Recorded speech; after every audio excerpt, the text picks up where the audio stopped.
morning, good morning. Well, good afternoon. I always do that, don't I? It's afternoon. How is everyone today? Great today. Fine, How are you? Yeah, good, Richard. Yes, so today we have got a very interesting subject. We are going to be talking about strange beasts. And if I say and where to find them, we'll probably get sued by Harry Potter. But we are talking cryptids and strange unidentified animals that might exist all over the world that haven't been classified under the usual genus of zoologists so far. So we are being joined by Richard Freeman. Now, great bio. Cryptozoologist, I love that word, explorer and zoological director of the Centre for Fortean Zoology. Former zookeeper, which we need to talk about. He has worked with over 400 species. Richard has hunted cryptids, unknown animals, all over the world, including the Tasmanian wolf, the giant anaconda, and the Mongolian deathworm. Now, that's the first one I want to know about, the Mongolian deathworm. It sounds amazing. We can talk about that at any point in your life.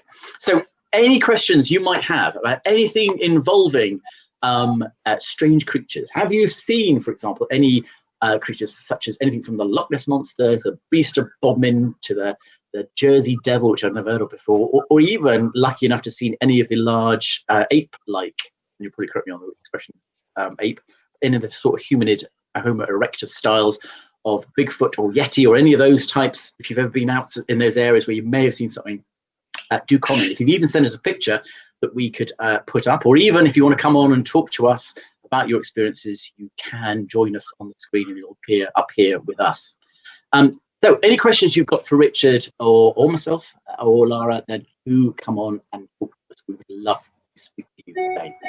Please do share the feed. Have a look at the supernaturalmagazine.com. Any questions you do at all, come and talk to us. But we're going to go straight over to Richard. And Richard, what on earth allowed you to get into zoology? Well, if you're talking about ordinary zoology as opposed to cryptozoology, Well, let's start with ordinary zoology and then go on to the whole cryptid element of it. Well, I was always interested in animals ever since I was a child.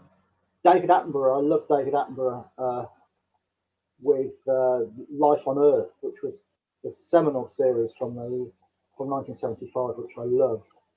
I always had a great passion for animals. When I left school, I became a zookeeper. I don't know if you're old enough to remember the PG chimps from the adverts. I do. Yeah, well, I worked at Twycross Zoo where those chimps lived, and I was a trainee for a couple of years, and then I took over running the reptile house. So I've worked with animals on and off all my life. Okay, and then why did you then move on to the sort of the more cryptozoology element of it in terms of strange creatures? Once again, that can be traced back to my childhood, and I can answer that question in 3 words. Classic Doctor Who. As a kid, I grew up in the 1970s with John Pertwee as the Doctor.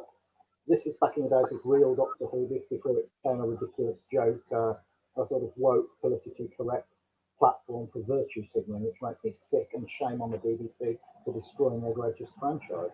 But back in the 70s, it was genuinely frightening and dark and thought-provoking, and the 3rd Doctor, played by John Pertwee, was incarcerated by the Time Lords on Earth. So the monsters he faced were in your backyard. So you had things like giant green maggots crawling out of a slag-eaten whale, and intelligent humanoid dinosaurs waking up after millions of years of hibernation to find that this upstart ape had taken over their planet. Things like that. It was incredibly compelling. So I became obsessed with strange creatures. And some of the things that the Doctor thought, like the Loch Ness Monster and the Yeti, were supposed to have real life analogues. So that got me interested in strange creatures. And years after I worked at the zoo, I was out looking for the Beast of Bodmin Moor, one of the British big cats, and I stopped at a little museum called Potter's Museum of Curiosities at the Jamaica Inn on Bodmin Moor, sadly now defunct. And they had a little magazine called Animals and Men, which wasn't as rude as it sounded. It was about cryptozoology, and it was in the little gift shop. And I brought this magazine, read it, thought it was very good. It was published by this outfit called the Centre for Fortean Zoology. So I subscribed, and I started writing letters to them, and then I started writing articles. And then I went down and met the director, John Downs, and he said, look, when you're finished at university, come down and be our zoological director. So I did. I moved from Leeds to Devon, and from then on, I've travelled all around the world searching for mysterious creatures on virtually every continent except Antarctica. Brilliant. So we are going to be talking about a lot of different creatures. You've given us a whole load of pictures that we can put up and talk about. And also we're going to be talking about your expedition to the Russian Caucasus, where you went searching for a particular creature. Now, how would you pronounce, I would say almasty or almasty? Almasty. Oh, new version, almasty, which you can talk to us all about. But did you want to start going through some of those pictures you sent through? Yes, certainly, if you want. Okay, so we start with this one. That is Dr. Bernard Heuvelmans. He's the one on the left.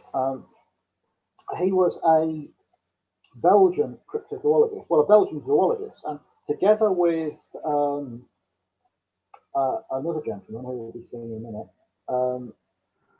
Ivan T. Sanderson, he coined the word cryptozoology. It's from the Greek cryptid, meaning hidden, so it just means hidden zoology.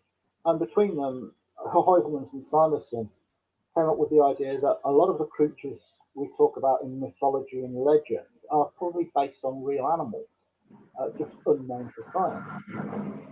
And he wrote a very groundbreaking book called On the Track of Unknown Animals, which looked at all over the world at reports of creatures unknown to science. A few years later, he published a marine equivalent called On the Track of, In the Wake of the Sea Serpents. So he's really the father of cryptozoology. And then we've got this one. That's Ivan T. Sanderson, and he's there with a ring-tailed lemur. Now, Ivan T. Sanderson was like the proto-David Attenborough. In the days before David Attenborough, he was a Scottish gentleman. This guy travelled all over the world studying animals, and then he moved to the States eventually, and he had a television show in the States. He ran a little zoo, and together with Heuvelmans, he coined the term cryptozoology. But they were far from the first people to study it. They coined the word cryptozoology, but if you go back to 1886, there's a guy called Charles Gould who wrote a book called Mythical Monsters, in which he looked at things like dragons and unicorns and phoenixes, and he tried to work out whether these creatures could have been based on real animals. And for example, he writes several chapters on dragons, which are very interesting, and he postulates that the dragon may have been based on a gigantic species of monitor lizard unknown to science with a venomous bite that had wing-like fins on the side of its body, and would have been living in the more arid areas of Asia. And that's probably where, according to him, the idea of the dragon came from. The unicorn is probably some form of antelope, and we know from the fossil record there's an antelope called Procanthoceras, which in life would have presented itself as having one horn. It had two horns, but they were one behind the other, very close together. So in life, they would have been covered by a single sheath, giving this four-footed, cloven-hoofed animal that gave the appearance of a single horn. Going on to, hopefully it's going to appear. It's not showing up. This picture, hopefully it's showing up for you. It's taking a little while to update for me. Cryptozoology has been taken very seriously in some quarters. In the former Soviet Union, they had a thing called the Snowman Commission. That was a government-backed commission of experts to study what we call relic hominids, which may be relatives of the man that are still around today. And we can see a number of people here. Going from the left, the guy in the glasses was a Russian polymath, an absolute genius of a guy called Boris Prozhnev. And the Centre for Fortean Zoology, which I work for, has just got the rights to republish a very rare book of his, which was only in its original print run, only had about 300 copies in Russian. Next to him is Alexander Mashko. Oh, I can never say this guy's name. Mashkowstev, Alexander Mashkowstev. Try saying that 3 times fast. The other younger gentleman in glasses who just passed away just a few weeks ago That's Dmitry Bainov, who wrote an excellent book called In the Footsteps of the Russian Snowman. Sadly just passed away. Next to him is a truly remarkable woman, half French, half Russian, called Marie-Jeanne Kaufmann. She passed away at a remarkably advanced age a couple of years ago, but she spent her entire adult life after the war on the trail of the almasty. She only ever saw it once from a distance, but she interviewed so many witnesses. And then the guy with the beard at the front, that's Peter Smolin, who was another zoologist attached to the Darwin Museum in Moscow. So the Russians took this very, very seriously, and they've just reopened the Snowman Commission now. Our next picture is probably something which we probably had a little bit more experience with, particularly in social media. But I mean, the legends of giant squids are always out there. You have to look at Jules Verne for that. So are those pictures classified as giant squid? That's a giant squid. That's a tiddler. The biggest one reliably measured was washed ashore at Thimble Tickle Bay in Newfoundland in the 1870s, and it was 60 feet long. The Vikings spoke of a creature called the kraken, a giant multi-armed creature that would attack ships.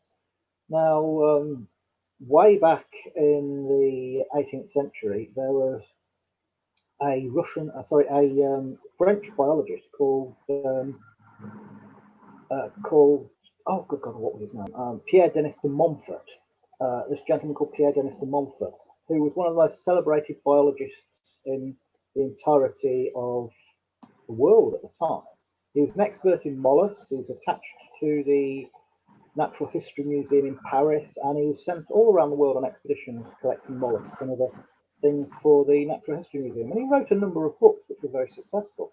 And then he got to talking to whalers from Nantucket who had settled in Paris, and they told him about seeing great sucker marks on the sides of sperm whales and dying sperm whales vomiting up huge tentacles. And he came to the conclusion that there was an undiscovered species of gigantic squid. Now, as soon as he'd done that, he became a social pariah. He became a scientific pariah, rather. He lost his job. He was sneered and laughed at everywhere. He couldn't find work. He was thought of as the man who believed in sea monsters. And he was reduced to selling seashells for a living, and he died of starvation in a Parisian gutter in 1820. In 1857, he was proved right when the first giant squid was captured. And he has never, ever got the credit since then for the man who first worked out what the kraken was. He first worked out that there were indeed giant squids. He was vindicated. He was completely right, but everybody else has got the credit for this, and not Pierre Denis de Montfort, who really deserved it and was treated appallingly badly by mainstream science. I suppose this really brings us neatly into a more broader metaphysical question, in terms of really, are some of these creatures more a case of that they just are subspecies that haven't been discovered yet, and they are just naturally occurring, we haven't classified them yet? Or is there anything supernatural about them? Now, supernatural rather than in a mystical sense, in terms of just beyond nature sense. And one could argue again with psychics and mediums that perhaps they are just naturally occurring phenomena that just haven't been classified by science yet. Would you say that most research into cryptids is actually more a case of just classifying them so that they can be just added to the whole spectrum of natural flora and fauna? What we're dealing with true superiority, dealing with animals that are unknown to science. They are animals. There's nothing mystical or supernatural about them. They may be large, they may be bizarre looking, they may be frightening, but they are animals. But I suppose they do suffer the same, so as you said, the gentleman was being laughed at when he was trying to classify the kraken or the kraken.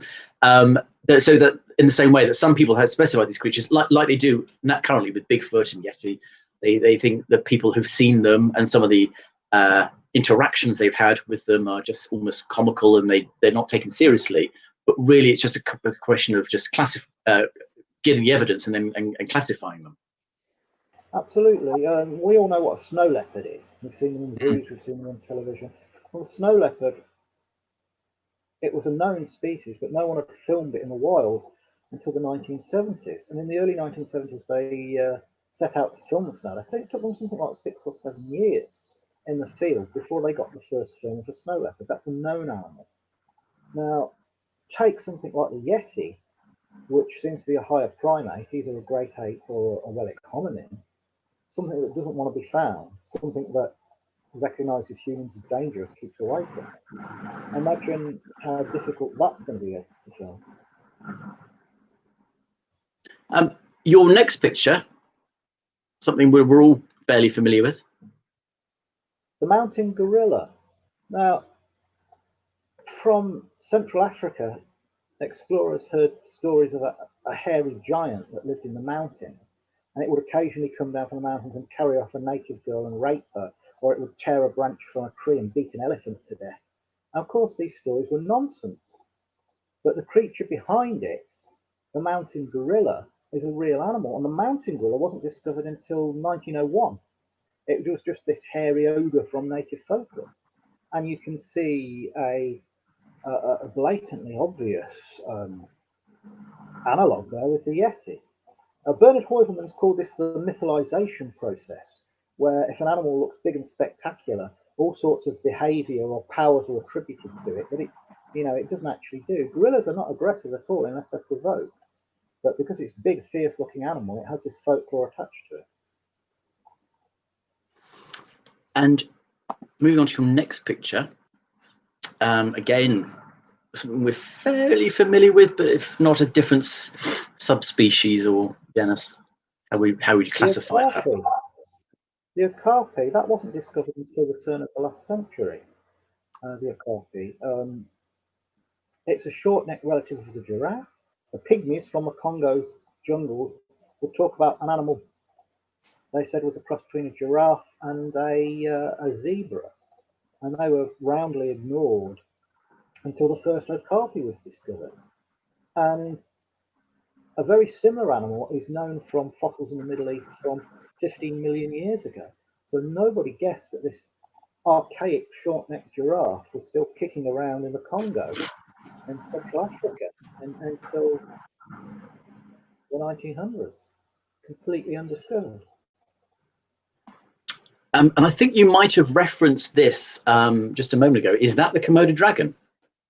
That's the Komodo dragon, the largest known lizard. With a venomous bite, it can grow to 10 feet long. Wasn't discovered until 1910 on a handful of Indonesian islands. In the Pleistocene epoch, there was a much larger relative living on mainland Australia, Varanus priscus, better known as Megalania. It's known from fragmentary remains, but it seems to have been far, far larger than the Komodo dragon, perhaps up to 30 feet long, and it was preying on the megafauna of prehistoric Australia, where they had giant wombats, giant flightless ducks, giant kangaroos, and gobbling them all up was this huge bus-sized lizard, Megalania, with a venomous bite. Imagine a scaled-up Komodo dragon. So really those maps that were said here be dragons, or monsters rather, here be monsters, are really just maybe just sort of giving indications of creatures that they had seen, which just hadn't been widely explored or classified at that point. On New Guinea, today there are persistent reports of lizards much bigger than the Komodo dragon in the jungles of New Guinea. This fish here, what we're showing now, that's a coelacanth, and it's a deep sea fish, and it was thought to have been extinct along with the non-avian dinosaurs 65 million years ago. And that didn't turn up until 1938. It was part of a bycatch of a fisherman in South Africa, and it just so happened that on the dock that day was Dr. Marjorie Courtney Latimer, who ran a little natural history museum, and she always went down to the dock to see what fish they brought in, to see if there was anything notable she could have as a museum specimen. She saw this, didn't know what it was, made a sketch of it, had it preserved, and sent the description to some ichthyologists, and one of them said it was like a bomb had gone off in my head when I saw this, because he recognised it from the fossil record as a coelacanth, a fish thought to have been extinct for 65 million years.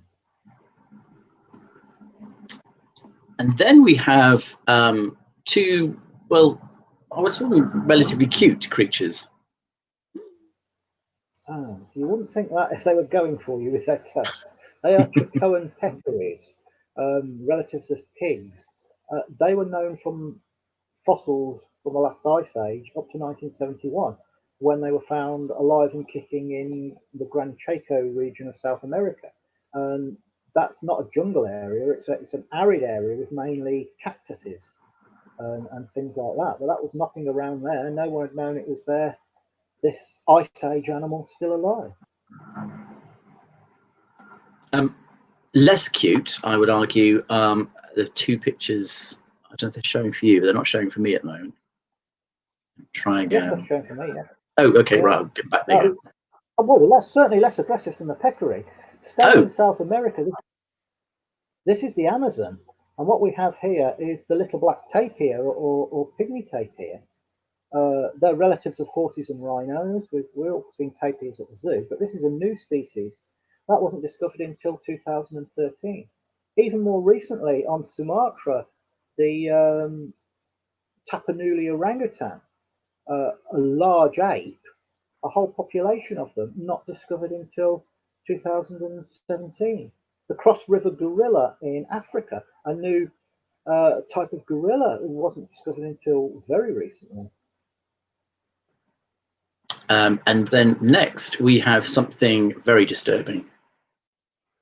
Now we're going on to the ones we were looking at just recently were examples of how large animals are still being found. Large animals, that may exist in the tales of folklore from the local people and sometimes were sneered at by Westerners, turn out to be real. This is what in Mongolia is known as the Alroy Hoi Hoi. In the West, we call it the Mongolian death worm. And stories of this started to filter through to the West in the 1920s when people like the paleontologist Roy Chapman Andrews visited the area in search of fossils. And he was told of this reddish, fat, worm-like creature that would come to the surface of the Gobi Desert after rain, and it could spit a corrosive yellow saliva and generate blasts of electricity. And there are cases of camels having stepped on it and died because of being electrocuted. One geologist using a theodolite was supposed to have been electrocuted by it, and the people went in very great terror of it. Various other Westerners over the years have tried to find it after the fall of communism in Mongolia. And back in 2005, I spent 3 weeks in the Gobi looking for this creature. I didn't see it myself, but I talked to about 24 witnesses, and we went for about 1,000 miles through this bizarre alien landscape of the Gobi, which is the size of Western Europe, that has about 1 million people living in it, mainly in Ulaanbaatar and Balanzadeh. When you get out into the deep Gobi, you can go for days without seeing a sign of another human being. Parts of it are red and sandy, like the surface of Mars. Others are great swathes of chips of mica that looks like a huge mirror. Other areas look like great cat litter trays stretching off into the distance. It's a truly alien landscape. And we talked to the nomads there, and we went to a number of villages and nomad encampments and talked to the headmen and to witnesses. And they were all describing a creature looking rather like a salami or a draft excluder. They said it was scaly, brick red, rounded at both ends, so it was hard to tell which end was the head and which end was the tail. An old retired army colonel, he was one guy that had seen one. An old man had saw one back in the 1930s. Another guy saw one in his youth, told his parents, he was out tending the camels and the goats, he told his parents he'd seen one of these things, and they panicked and packed up their gear, the circular tents they had, rounded up their livestock and moved out of the area. A death worm can send a whole area into a panic when someone sees it. One guy we talked to had seen one just a year before we were there. And the conclusion I came to, this isn't a worm at all, it's a reptile. It's a burrowing reptile. Now, there are two candidates. One of them is a group of reptiles called worm lizards or amphisbaenas. These are not true snakes and they're not true lizards, but they're related to both of them. And they're these sausage-shaped burrowing reptiles. And the death worm could easily be a large undiscovered species of amphisbaena. The other candidate is the sand boa, which are short, chubby, constricting snakes, a few feet long, that live in arid areas. There is a species called the Tartary sand boa in the Gobi, but that's grey, and the death worm is red. So if it is a sand boa, it's likely to be a new species. And when you talk to the nomads, they say that the electricity, throwing lightning, they say that that's folklore, it doesn't actually do that, but they believe it can spit and it's poisonous. But no one actually saw it spitting or killing anybody. Nobody knew anybody that had been killed by one. They'd just heard third-hand stories. But a lot of people had actually seen it. And one guy had actually picked one up on the end of a stick. Another guy had seen one kill a mouse. They'd been seen crawling in and out of holes. So I think the powers attributed to the death worm are apocryphal. And they've just come about through fear. I think it's a pretty harmless form of burrowing reptile, but I think it exists. It looks terrifying. Let's go for something which could either be considered cuter, I suppose, if you're a cat lover, although is it a dog or a cat closer to? Or it's neither a dog or a cat, it's a marsupial. Mongoose. It's more closely related to numbats and Tasmanian devils than it is to a cat. Thylacine or Tasmanian wolf, and it's an example of what we call convergent or parallel evolution. That's when two animals that are not in the least bit related, often living on opposite sides of the world, evolve to resemble each other because they're filling a similar ecological niche. Now, looking at that, you'd be forgiven for thinking it was some sort of wild dog, but it's not. It's a marsupial, and it's called the Tasmanian wolf because it's an example of convergent evolution with the dog family. It has a very dog-like face, but it's a marsupial. It raises its young in a pouch. Both sexes have a pouch that faces backwards that the female carried their young in, and the male used to protect their testicles. They have very wide jaws. You can see that one there's yawning. The gape is much wider than that of a wolf or a dog, and the jaws were much more powerful than a wolf or a dog. They had a much greater bite force, but the skull was not as well designed for holding onto struggling prey. So wolves hunt in packs, they bite onto their prey and worry it and pull it down like that. Whereas the Tasmanian wolf, the thylacine, probably bit the prey with one big devastating bite and then let it bleed to death and then ate it. Now, yes, it's found throughout New Guinea and Australia and Tasmania, but it's thought that the introduction of the dingo put it under pressure on the mainland because dingoes can breed faster. They're no match for a thylacine in a one-on-one fight, but they move in packs, they can breed faster, so it may be out-competed on the mainland. But on Tasmania, dingoes were never introduced. And we know that thylacines lived there well into the 20th century. When the white settlers first went over to Tasmania, they started hunting the thylacine because they thought it was taking their sheep. And there were several bounties put on it where money was paid for thylacine carcasses, and they were they were snared and shot and poisoned and generally persecuted. The last known one died in Hobart Zoo in 1936, but since then there's been over 4,000 sightings of thylacines, including one by a park ranger and one by a zoologist. I've been over there, 3 times now and talked to witnesses. I'm sure that the Tasmanian wolf is still existing in Tasmania and possibly on New Guinea as well. Very intriguing reports of this striped dog-like animal that they call the dobsonga in the mountains of New Guinea that preys on livestock, and people won't hunt it because it's taboo to be hunted. So it's often called the healthiest extinct animal you'll ever meet. I've moved us on because we've still got like quite a few slides to go.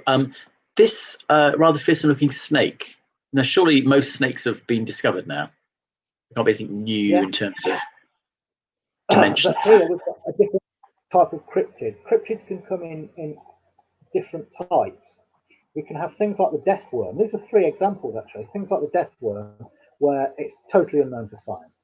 Things like the Tasmanian wolf, where it's an animal we know existed, we think is extinct, but may still be around.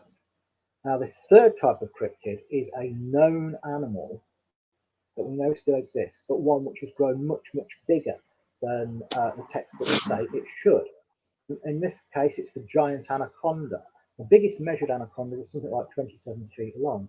There are persistent reports from the jungles of South America of anacondas 40, 50, and even 60 feet long. Now, anacondas, the females don't lay eggs, they give birth to live young, like all members of the boa family. So they don't have to crawl out onto land to lay their eggs, they can stay in water, buoyed up by the water, and get bigger and bigger and bigger. Nobody knows exactly how long they live or how big they get. But in an undisturbed area where there's plenty of prey and the creature is growing and growing and growing, there's no functional reason you couldn't have a snake 40, 50, 60 feet long. And these reports keep rolling in from the jungles of South America of these huge snakes. It does look enormous. Now, something which, well, we're probably, I won't even comment on it. What would you say that picture was representing? That is a representation of the orangutan deck, or the short man. This is a primate reported from the jungles of Western Sumatra, which is an island in Indonesia. It's been reported since the Dutch colonial times. And I've been over to Sumatra now 5 times on the trail of this animal. I've heard it calling in the jungle. I've found its handprints and its footprints. My colleague Dave Archer and our native guide Sahar Dimas both saw the creature clinging to a tree, and Dave described it as having a strikingly human looking face, thick shaggy hair, rather like a mountain gorilla, about the size of a chimpanzee, very broad chested, muscular, and it got down from the tree and walked away on its hind legs. We've also found hair from this animal that has been analysed by Lars Thomas from Copenhagen University. He's an expert in mammal hair, and he says that he's related to but distinct from the Sumatran orangutan, and he's forced to conclude that there is a large unknown species of primate in Western Sumatra. Even the head of the Indonesian Tiger Conservation Group, Debbie Marta, has seen this creature. She originally came to Sumatra just as a tourist, heard these stories, thought nothing of it until she actually saw one. And then she stayed in Sumatra and was on the trail of this creature for years and saw it another 3 times. And she stayed on it in Sumatra to work, trying to save the endangered Sumatran tiger. I'm going to move us on to this very bizarre photograph. That's a drawing, not a photograph. That right. is Yes. another illustration of the Mongolian death worm, which we were talking about earlier on. Probably my favourite of all the expeditions I've done. I really want to go back to Mongolia. It is such a beautiful and mysterious place. But as I said, that the stories of this all dovetail. Wherever you go in Mongolia, the people that have seen it are describing the same animal. And it's generally seen coming out after rain and basking in the sun. The old retired army colonel we talked to at an old army base, he said he'd seen one when he was out on patrol once when he was younger on a motorbike. And it was just after rain, and the creature's scales were glistening with the rain, giving it a sparkling effect. He thinks that's where the folklore of the electricity comes from, the sparkling effect it has when its scales get wet. But it engenders deep terror in people. They're very frightened of it. I have to say, I mean, that is a very odd looking thing. Brought Lara back in. At some point, because I cropped that picture, I have to say that my cropping made them look quite odd, suggestive perhaps. So at some point, Lara, you've had an experience where you potentially saw something. Well, I'm kind of lucky because my dad took me to the pictures when I was about 11-year-old to see the film on the Yeti, Sasquatch, Bigfoot. Right, so I kind of had an uploading right from then, right? So I've got a fundamental, when I saw that footage as an impressionable child, right, it kind of shaped, you could probably arguably say it partially shaped me into the person that I am today, because I have this natural sort of accepting and understanding. As a medium, I'm very adept in knowing that there's otherworldly beings anyway, right? It's just a matter of changing your focus or shifting your mind to allow your mind to see other things. But when I was doing an event once up in Stirling, packed out event, I had an assistant with me as well, so it wasn't just me. And I did try and get her on for today, Jonathan, but unfortunately she's working. She's down south, but I'm kind of hoping in a future episode that she can come on with us, because it is good to have backup at these things. Richard, it wasn't just me. And we drove off from, it was the Glasgow Carlisle road, right? And we came off at Moffat. And it was a nice sunny day. There was no stress. I was in a convertible, roof down and that. And I wasn't even driving fast. I was probably doing about maybe 45, 50 mile an hour because I'd just come off the main road onto the B road towards Dumfries. And then on the right-hand side, there was what appeared to be a very large, hairy-looking animal. And, when you're kind of driving along and as you get closer, right, there's that, when your eyes see it and then your mind registers it, right? And I'm like, oh my God, that's actually a very strange-looking hairy animal, right? And then it was as we got closer, I'm like, what the fuff, right? Because my mind had by that time gone, Lara, we can't categorize this. This is something that's not fitting in with the norm of what you would expect to see. And it was, all I can explain is it was a cross between, because it was, I said to Jonathan and Nori yesterday, it was kind of like a lynx cat, but much bigger, right? It had stripes and it had spots. And it had pointy ears. Listen to me. I sound like I'm a kid trying to describe seeing an animal for the first time. I remember coming back and looking it up, on the computer. I couldn't find anything other than an animal that looked vaguely familiar that was in South Africa, right? That was part of the lynx family. That's why I said it was a lynx, but it looked like a cross between a bear and a lynx. It was very hairy, had stripes, it had spots, and as we were driving past, I slowed right down and I looked, without looking at you, I was still looking, and I said to my friend, Jackie, I said, do you think I should stop and go back? She went, no. I said, you did see that too, didn't you? It wasn't just me. And she said, yes, I saw it. Keep driving, she said. And there had been reports, you see, of a beast that had been savaging a lot of the sheep and animals across fields between certain roads. It was a massive space, this animal was covering. But to this day, I'm still finding it in my mind kind of unidentified. I'm looking at all these slides, Richard, can I just say, and I'm even looking in some of the stuff and the footage that we've got of whether there's a kind of connection with what I've actually seen. I don't actually know how that animal would have got there. I don't know how well. It's obviously surviving on feeding off other animals.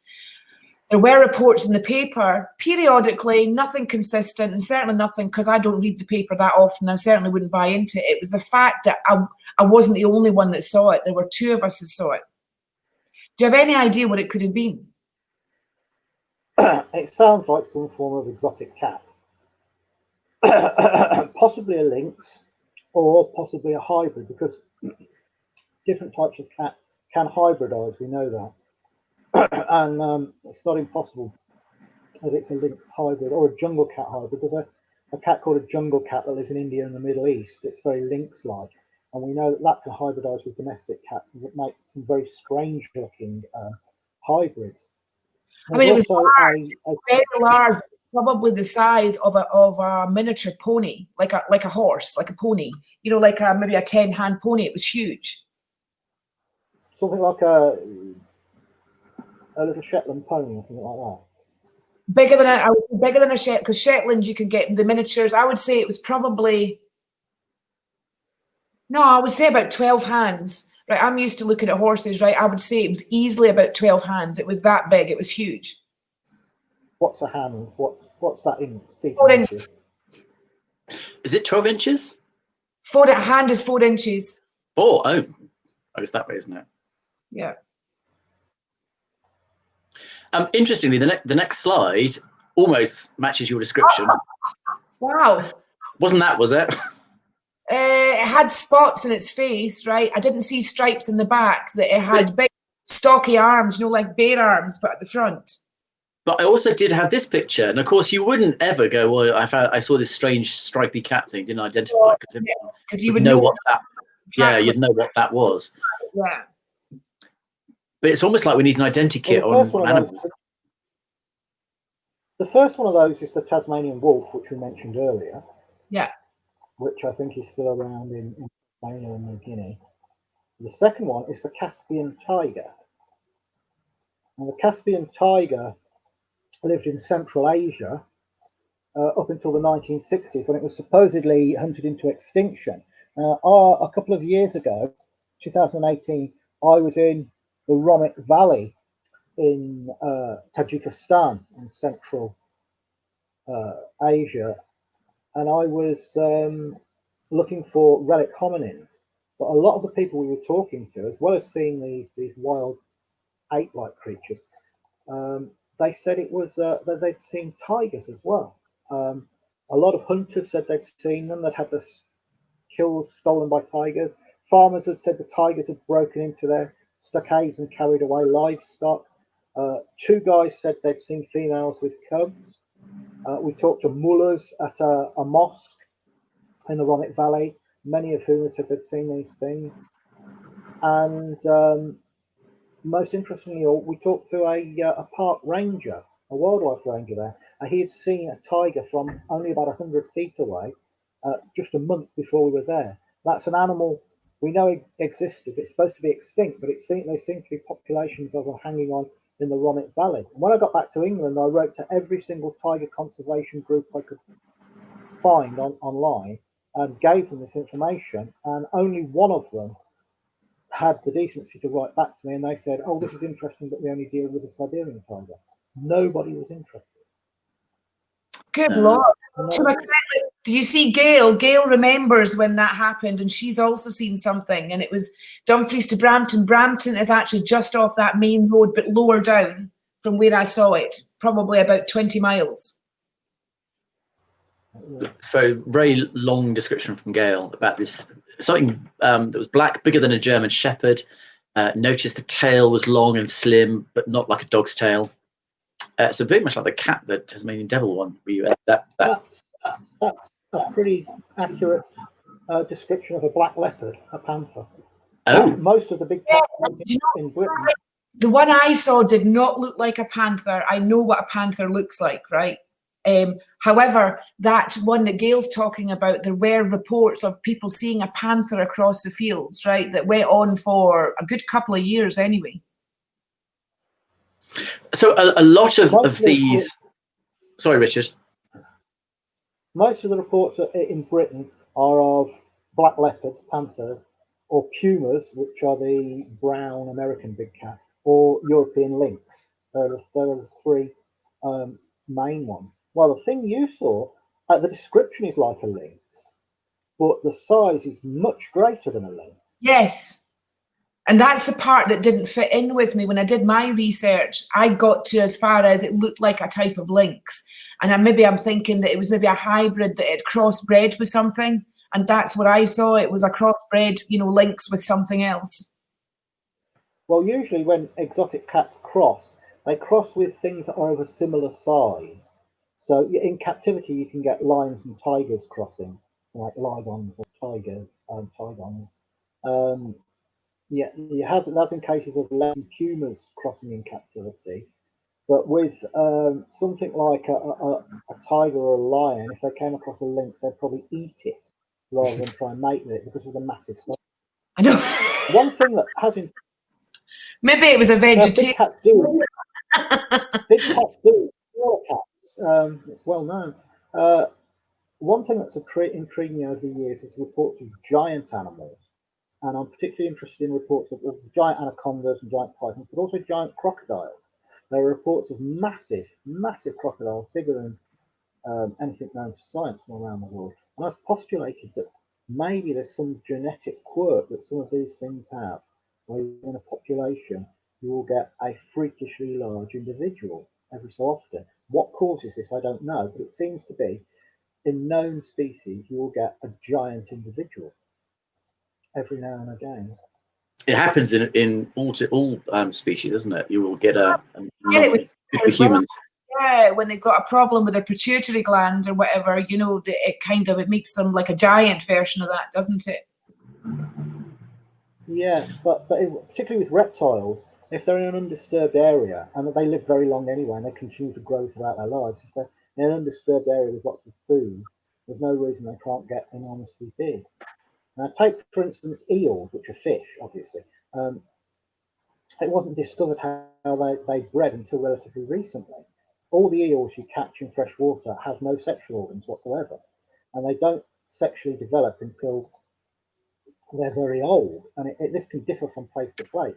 And some eels can live for over 100 years, but when they're ready to breed, they'll swim from freshwater to saltwater, and the European eel goes to the Sargasso Sea.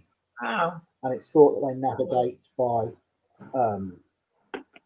magnetic fields and possibly by scent as well. They'll breed and then die, and the baby eels, which are called elvers has left the building, swim back to the ancestral waters, and then it all goes around again with the cycle again. But occasionally you get ones that don't sexually develop.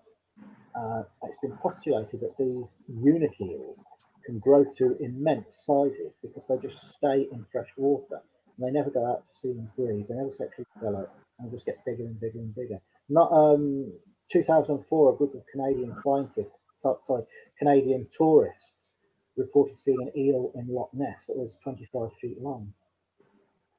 So that makes more sense than some sort of prehistoric monster living in Loch Ness. Yeah. I'd like us to move back to the humanoid cryptodes and cryptozoology, because we've got about 10 minutes left. So we've got this creature that's propped up between myself and Lara. So Lara, any experience with the hairy beast?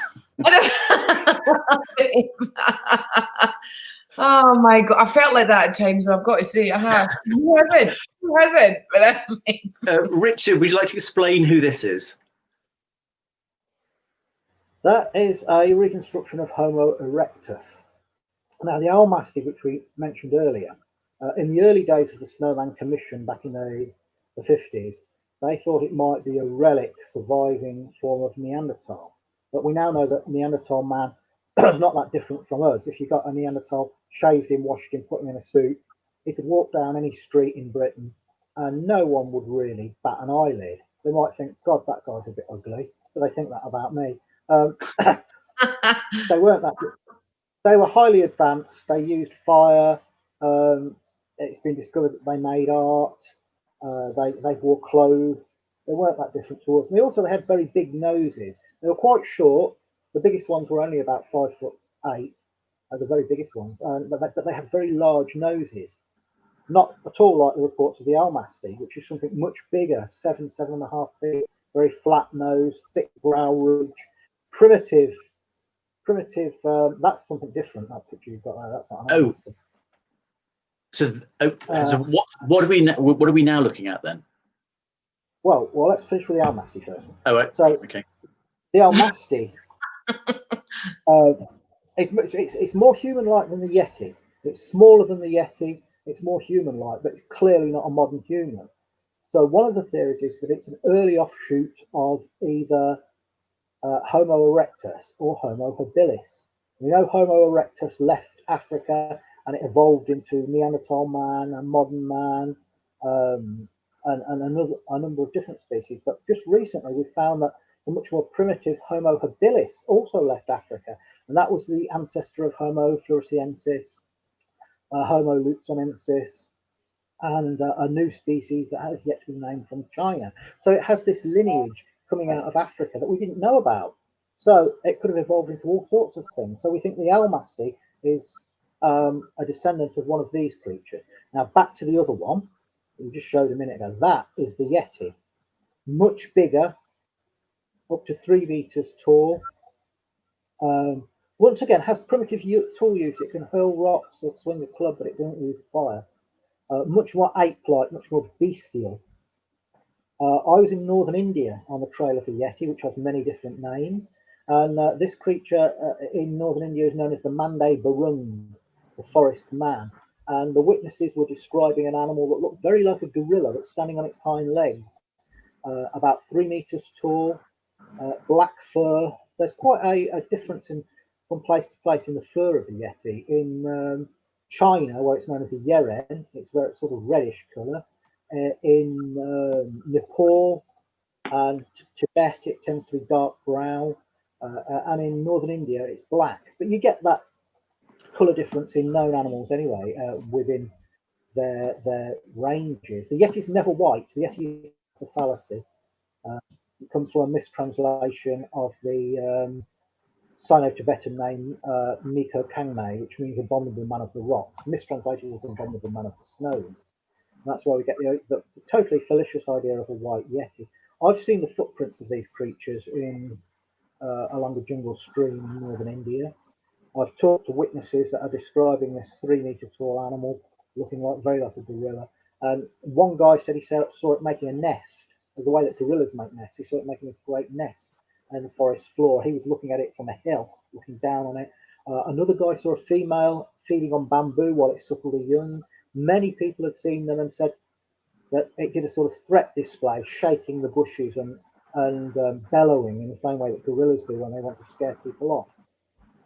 They're very frightened of it because it's big and strong and powerful looking, but it doesn't seem to be particularly aggressive. Much like a gorilla, it'll do a threat display, but it doesn't actually physically attack people unless severely provoked.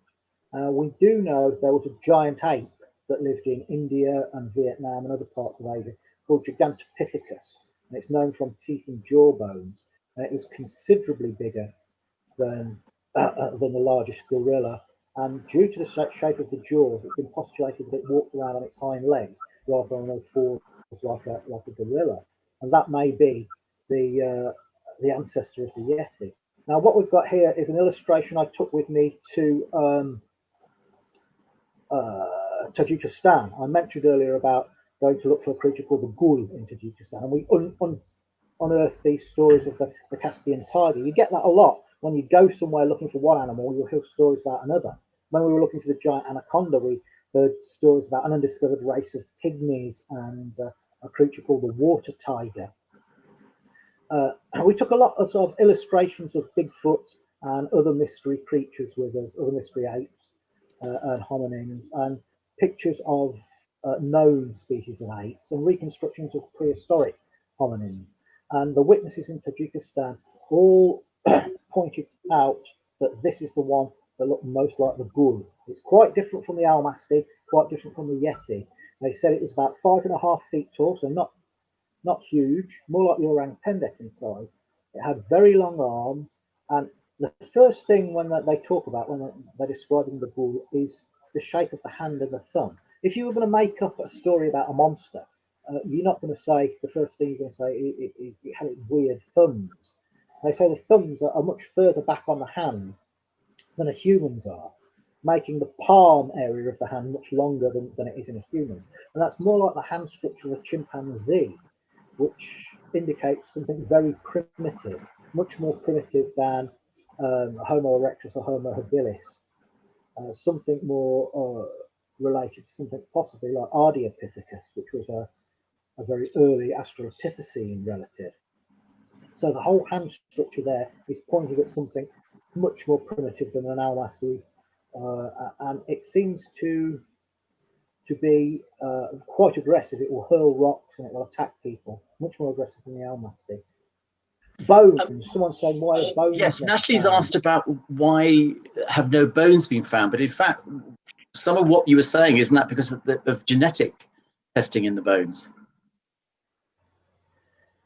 Well, the reason why bones haven't been found is that bones get devoured very quickly, particularly in forest environments. The flesh will get eaten off a carcass within days, and the bones will get broken down by things like rodents, which gnaw them for the calcium. So unless it's in a very anaerobic conditions, like deep in a cave or it's frozen in a glacier or something, bones are very rare. Hunters in North America, they say they virtually never see the bones of bears, and we know that there are loads and loads of bears. Also, you've got to remember a lot of where these creatures used to live may now be underwater because of changing sea levels from the last ice age.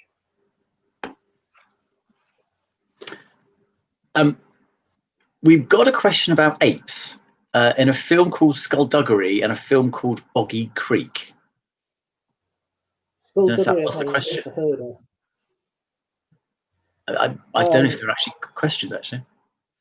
Boggy Creek is a great film made in the early 70s, and it's about the skunk ape, the southern subspecies of Sasquatch, which lives in the swamps. That there, we were just looking at, is actually an illustration of a skunk ape from Ken Gerard's excellent book.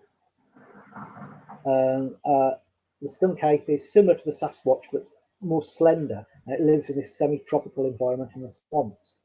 The beast of Boggy Creek was one of these creatures which turned up in the early 70s, terrified a load of people around a small town in Arkansas, and then disappeared as mysteriously as it turned up. And this film was made, it was a sort of docudrama, and it actually had interviews with real witnesses in it, interspersed with bits where they did recreations.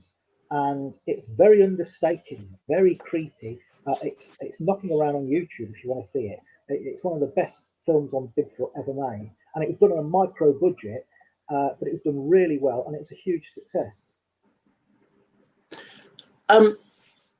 So, I mean, Lara, apart from the creature that you saw, have you ever seen any other types of creature? I've seen one of the British big cats. I've seen a puma in Devon, wild in Devon. I've seen the tracks and the handprints of the orang pendek. I've heard it calling. I've seen the tracks of the Yeti, and I saw the monster of Martin Mere. And Martin Mere is a lake in Lancashire, part of a wildfowl reserve. It used to be the biggest lake in England, but it was drained in medieval times, and now it's just a couple of acres. But it's a wildfowl reserve. We went up to investigate sightings of a creature that was said to be the size of a car and was pulling down swans and geese. And when I saw this little lake, I thought, I very much doubt if anything can live in that undiscovered. And then, half an hour later, I saw the creature come to the surface, thrashing about on the surface, and it was a huge catfish. It was a Wells catfish, about 8 feet long. And these were a continental species introduced into Britain by a group called the Acclimatisation Society, a bunch of Victorian nutters who tried to take foreign animals and introduce them into the British countryside. Some of them were a success, some of them weren't. And the Wells catfish was one that was a success. They can reach 16 feet long. So if you saw one of those in a lake where you didn't know there was one, you weren't expecting to see it, it would be a monster in your mind. Have you ever seen anything like a Bigfoot, any of the large humanoid forms, hominids? Closest I got to was the almasty in Russia. We were staking out an old abandoned farmhouse about 3 miles outside of a little village called Neutrino in the Caucasus Mountains. And it consisted of 3 rooms with an L-shaped veranda going around it. And it had been abandoned since the early 70s, but occasionally shepherds hung out on there. And a few years before, these shepherds had been on the veranda, and they said the door at the end of the veranda opened. This creature came onto the veranda, 7 foot tall, hairy, man-like creature, walked along the veranda, moved one of them out of the way. It wasn't aggressive, just pushed him out of the way and jumped to the end of the veranda. So we were staking it out. One of the guys we were with, an archaeologist called Anatoly Serendenko, had seen an almasty in the general vicinity of this old farmhouse. We set up camera traps and were baited with meat and fruit. And the almasty is supposed to make a twittering noise like a bird. A lot of the witnesses say it will twitter, make twittering noises like a bird. And about 10 o'clock at night, we heard this twittering noise. There were no birds about. There was a twittering noise. One of the camera traps went up. And I thought, good Lord, can that be? Well, I think it might be. But then nothing happened until about 2 o'clock in the morning. And we went back into one of these little rooms to get warm around this stove. And one of my mates, Dave Archer, who's the guy that saw the orangutan deck, he fell asleep on this manky old mattress in there. Myself and another cryptozoologist called Adam Davis were warming ourselves around this stove, and the door was slightly ajar. And the door to this room was a tall door, it was about 7 foot. It was slightly ajar, and there was moonlight and starlight coming in. Then we hear a deep guttural vocalization, sort of boom, boom, boom, boom noise. But it sounds like something with very big lungs, very big chest was making a noise. And I said to Adam, "Did you hear that?" He said, "Yeah." Then about 25 seconds later, something walks along the veranda. Whatever that something was, it was on 2 legs, because when it passed by the door, it blocked out the moonlight and the starlight to a height of 7 foot plus. And I said to Adam, "It's out there on the veranda." We grab our cameras, rush out, whatever it was had disappeared back into the night. So we did a circuit of the farm and the outbuildings. We found nothing. And in the morning, we checked the cameras. All we got was vegetation being moved about. So was that an almasty? Did I come within 12 feet of an almasty? I don't know. It wasn't a bear. A bear would have made more noise. It was too tall to be a man. It was up on 2 legs. That's all I can say. Brilliant. That is absolutely fascinating. Richard, thank you so much for coming on today and talking through the fascinating subject of cryptids. There are some very scary creatures out there. And as you have shown, there are probably going to be even more discovered as we carry on exploring all those random parts of the world, and probably out in the seas. I would imagine that's the next frontier, is the deep water creatures that we might be finding. Oh, absolutely. We've already seen the giant squid, and consistent reports of sea serpents since the times of ancient Babylon. So there's something there to be addressed. Fantastic. Richard, thank you so much for joining us. If you want any more information about Richard, if you go onto the Supernatural magazine, we put a post up about some articles he's written for us, and you can find out more details about him there. So Richard, have a good week, and hopefully we'll see you again on another future broadcast. Cheers. Thank you. Bye-bye. Thank you, Richard. Bye. Wasn't that fascinating? That was fascinating, yeah. It was. I didn't know there were so many strange big beasts. I think those death worms are the ones that really I found quite disturbing. Well, Nat in there said she saw a 6-foot rat. With a long straw coming out of its nose. I mean, there are some scary things out there. Oh, no. Especially on a Saturday night in a lot of the pubs. That's right, exactly. So we are rapidly running out of time, but next week we have a very special guest joining us. Do you want to talk about that? Oh, what can I say? And I just found out he's been in Facebook jail, so he has, bless him. The fabulous John Spratt is with us next week, everybody. And you know what? I think he might just be waiting in the wings because we've got a competition coming up. John! There he is. You're there. Good afternoon. How are you? I'm good. I've been sitting backstage, ears glued, listening to what was going on in the show. Interesting, eh? Wow, I swear to God, John grew 3 inches. Well, we were actually going through it all, I think, because I don't think even Jonathan understood. Like, you didn't realise there was so many big hairy beasts, did you, out there, and so many. There's a lot of very scary beasts out there. Yeah, and so next week we have got something a bit different again, haven't we? We've got the fabulous John Spratt, who's going to be talking about a zillion sets of tarot cards. Right? You're going to be talking about tarot, aren't you? And we're also going to be having a wee competition to win a free tarot reading live with John on Supernatural page next week. All right. So what do we have to do for the competition?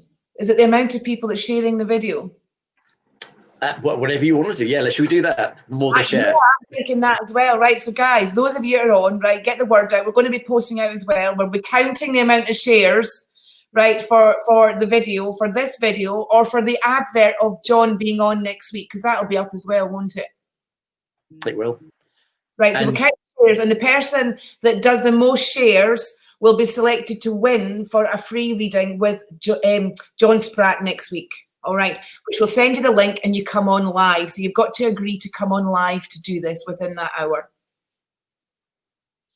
Perfect. Perfect. Perfect. Lovely. Did you wolf your dinner down, did you? I did. I wolfed it down because I came on and Lara's like, oh, come on, the last couple of minutes just so we could get ready for next week. And I'm like, I'm feeding the kids. So I was like, wolf it down. And then I bet that was a sight. So you were relaxing, just going into the food, and then suddenly you were devouring it. It must have been quite fun. It was a nice slow cook that was going on. I was making some toasties, and then it became, right, let's do this quickly. So we turned the toasty maker up a bit higher, made it to burn the toast a bit more. Mine was a bit soggy, but I made it. Of course you made it. Of course, and we're really grateful for that as well. It's fabulous you came on, showed a presence, let everybody know that you'll be on next week. And I was just thinking this morning, God, John's been really quiet. What's going on? I thought, I'm going to message him later. And then suddenly you came up in the comment and said, I'm here. I'm out of Facebook jail. I was like, I thought you were quiet. I don't know what I did, but my Facebook and my Instagram, because the two of them are linked, both of them told me I was banned for violating some rules until the 3rd of July. It's now the 8th of July, and I only got my ban lifted today. I don't know what I did, because I haven't been online. Oh. Well, that's very strange indeed. It's not just a strange beast. It looks like we've got some strange shenanigans going on virtually as well. Good Bigfoot Lord. is in Facebook. It's no coincidence that the Facebook jail was lifted and you were able to come on Supernatural Magazine. There you go. Just in time. That's just in time, see? Things work for a reason. That happened, yeah. All right then. So everybody's looking forward to seeing you next week, John. Really massive thanks for coming on and just showing everybody your wonderful face and your wonderful presence, and just give them something to look forward to next week. And Jonathan's having a day off, aren't you? I am. No, I might. I've got an unopened pack of tarot cards, so I might have a go myself. Oh, well, please yes. do. Oh my God! See, now he's got him frothing at the mouth. You mentioned tarot cards, and the next he is. I've never opened them. I've had them for like 10 years. Oh wow! Do you know what type they are? I do that look when someone asks me what type. I think they might be Egyptian looking. Roughly. Okay then. Right. Okay. That's it. He's doing his homework for next week now. He'll be able to identify these cards before we're back on. But I've just realised Aries men. Sorry? Both Aries men. Oh. The best.